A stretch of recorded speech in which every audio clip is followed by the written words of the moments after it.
Let's travel to China.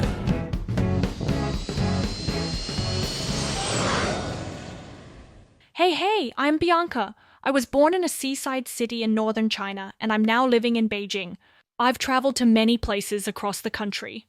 If you've ever dreamed of exploring China, or if you're just curious about the culture, food, or those less-known customs you've seen online, welcome to the China Travel Chat, where I share stories, travel tips, and the wonderful and absolutely unforgettable side of China.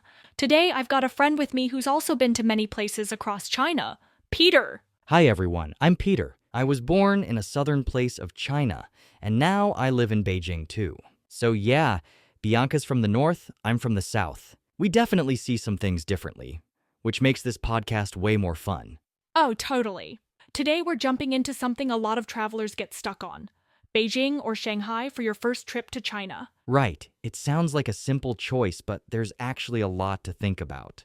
They're both huge, iconic cities, but the vibe? Totally different. Agreed. You're actually choosing between two very distinct experiences. Let's start with Beijing. What kind of experience are we talking about? Beijing is the political and cultural hub of China, no doubt. If you're into history and tradition, it's honestly unbeatable. We're talking about iconic places like the Great Wall, Forbidden City, Temple of Heaven. These aren't just landmarks. They're layers of civilization stacked on top of each other. Yes. Beijing really gives you that deep historical vibe you can feel, not just see. And in parts of Beijing, especially around the hutongs, which are narrow alleyways formed by rows of traditional courtyard houses, you can actually feel time slow down. Right.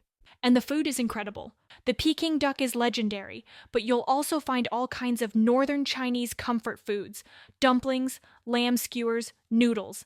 It's hearty, rich, and full of flavor. Okay, I'll admit, Beijing food is pretty great. But honestly, I still prefer southern flavors. Like in Shanghai, give me xiaolongbao, some steamed crab, or those noodles tossed in scallion oil.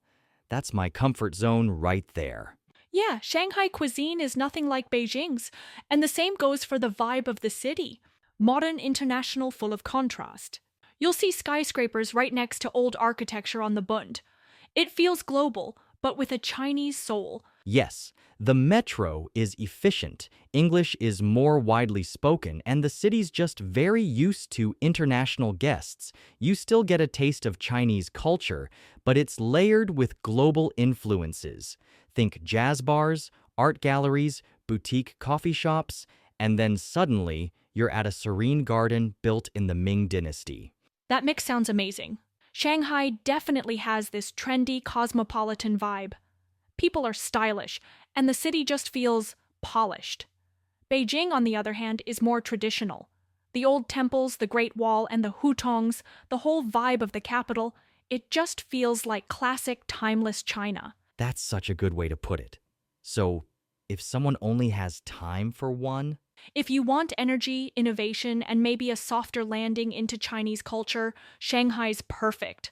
But if you're seeking authenticity in the classic sense, then Beijing might leave a deeper impression. Or, if you are going to spend over a week in China, you can manage both. Yeah, if you take the high-speed train, it's about 5 hours and costs around 600 yuan. That's roughly $85. A flight only takes around 2 hours, and prices usually range from 600 to 1,000 yuan. But personally, I recommend the train. It's convenient, comfortable, and you get to see the scenery along the way. I totally agree. All right, that wraps up today's episode of the China Travel Chat. Whether you're heading for ancient walls or glowing skylines, we hope this helps you decide where to start. And don't worry, we'll cover more cities and experiences in future episodes. So hit follow and come explore China with us. And you can also find me on TikTok, YouTube, and Facebook. Just search Bianca Ma. That's Biancama. I'll be there. Thanks for listening. See you next time.